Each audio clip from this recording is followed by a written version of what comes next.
Well, the housing market seems to be well along in the road to recovery, but many wages for average Americans are still less than they were before the economic crisis. That makes keeping your hard-earned cash in your wallet very important.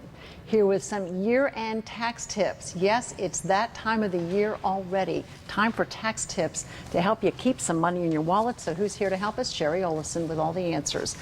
Nice to see you as always. Do you believe it's already December? It's crazy. No.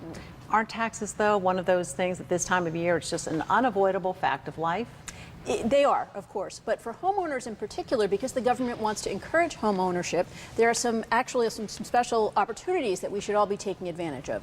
So, for example, when you sell your primary residence, you don't have to pay tax on the profit up to $250,000 as long as you've lived there 2 of the last 5 years. So a strategy that some folks might want to think about if your home has appreciated and you're nearing that $250,000 mark is to sell your home and start all over again, because you can, if you paid 100 or 150 and you've improved it and you can make money, you can continue making that profit if you continue moving. For rental properties now, Roxanne, you can't do that, but what you can do is you can sell a rental property, what's called the 1031 exchange, and buy another one of equal or greater value, and again, not pay any of the tax on that profit. So you can continue doing that over time and building your equity.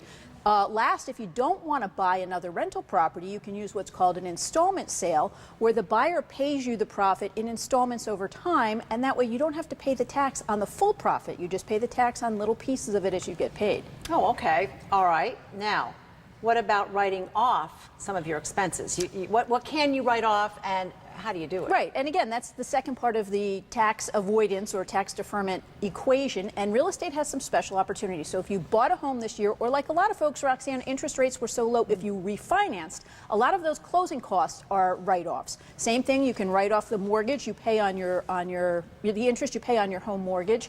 Property taxes are another biggie. A lot of folks wait until the spring to pay their taxes, but if you do that, number one, you're going to be paying a little bit more. There's a penalty, and number two, you're not going to be able to deduct them from what you pay in income taxes this year.